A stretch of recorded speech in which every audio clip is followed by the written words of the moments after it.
The second day, I was like, as long as I can ride the Rise of the Resistance, which I have never ridden. I have been to Galaxy's Edge, like the Star Wars world. I thought you rode that the first time you went. No, just the Millennium Falcon ride. Oh. But Rise of the Resistance. But it wasn't done when you Lily went. had been on it, but no, they weren't even talking about it the last time I went. And of course, this ride is built up so much to the point where I'm like, okay, I know that it says that it's a 2-hour wait for this ride, but this is the best theme ride on the planet potentially, from everything I've heard. So I'm not gonna wig out about it, I'm just gonna get in line.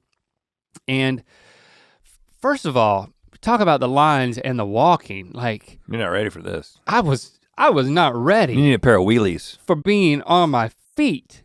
It's by halfway through the afternoon of the first day, I had to sit down and I was eating a taco and then I was like, y'all just go and do some stuff. I'm gonna sit here, and I went to sleep. Well, Christy sent a picture of you to our group chat and you were just sleeping. You I were was sitting up though. There was one where you were lying down. Yeah, I ended up lying down.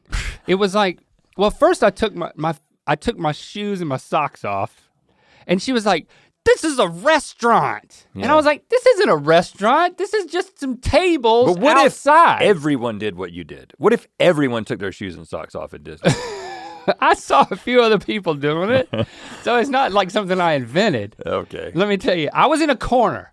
On my right was nothing but plants. There was talk about escorting you out, just so you know, between like Herb from Omaha, Nebraska, and Dale from St. Louis, Missouri, because it says it on their name tag. They were like, we have a barefoot situation. Well, I mean, people walking around in sandals. We'll give them another 7 minutes. There were plenty of people kick off their sandals. I did notice the one thing that they did, even when the line was like 90 minutes, and that's really what Rise of the Resistance was once we got in it. Now I will say, it ended up only being an hour.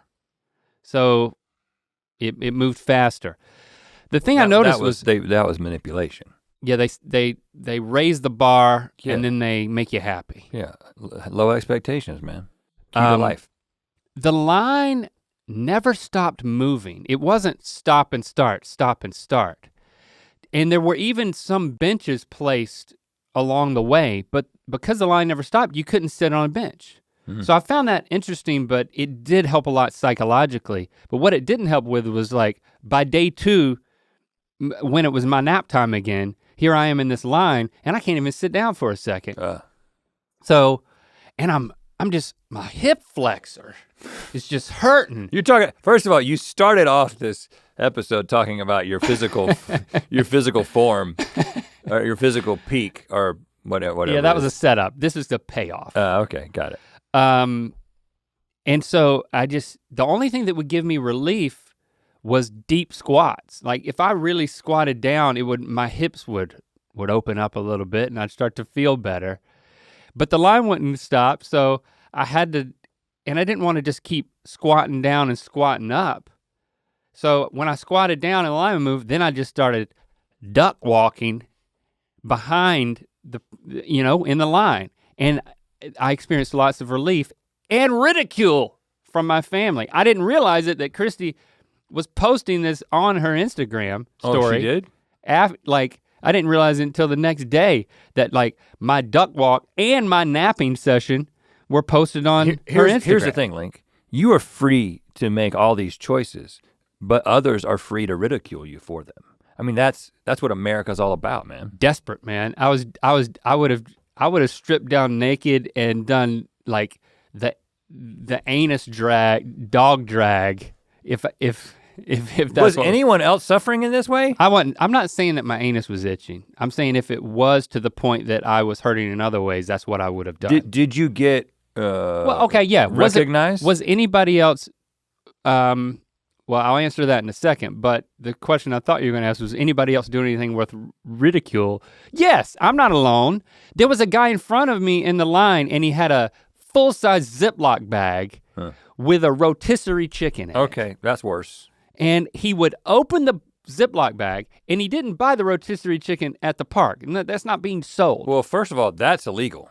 You can't bring in chicken. Christy ended up talking to him, and he said that his grandma made a chicken, and then since they were coming to the park, he said, well, I'm not gonna give up grandma's chicken, and so he brought it in this Ziploc bag. Has he heard of refrigeration? And then he opens the Ziploc bag, and then he just starts eat. He doesn't He's eating wet chicken out of a... Yes, he doesn't touch the chicken with his hands. He just eats out of the gap in the Ziploc bag, eating around the bones, and then he would open it up and offer it to his older sister. She's like 17 years old. Oh, how old was he?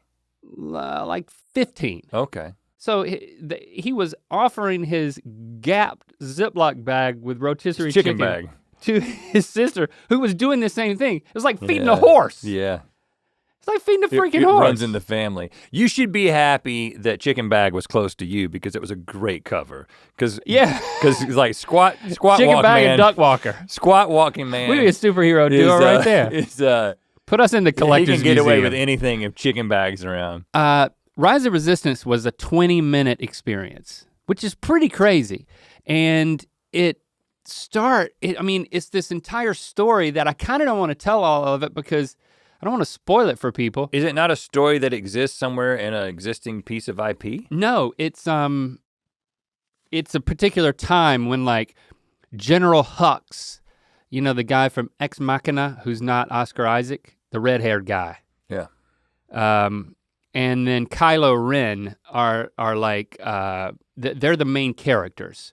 And you're on this resistance transport that gets hijacked, that gets intercepted by them and taken into their ship. You know that was tough for Adam Driver to do. Well, you never saw Adam Driver's face. Yeah, you just saw the mask, and I don't know if it was his voice. It wasn't, dude, Adam Driver, first of all, he had to swallow a lot of pride just to get to be a part of the Star Wars franchise.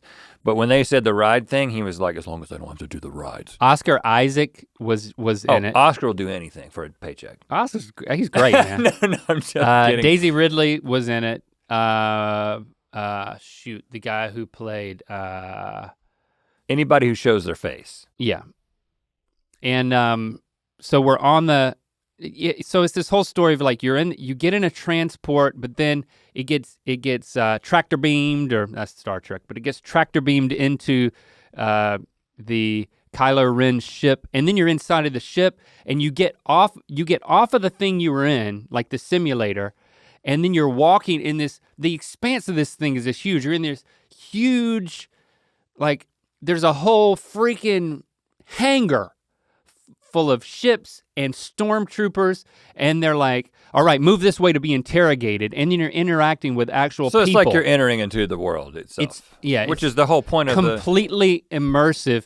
And so you get strapped into something, you're in a VR environment, you get the guy that unstrapped, you're walking around. I could walk anywhere. I could have ran through a bunch of stormtroopers, and just like gone nuts. Well, so on this place. The guy that I was not restrained. I got a duck walk all over it. You know the guy that I'm talking about. You don't. He's friends with. Our family knows him, but you've met him.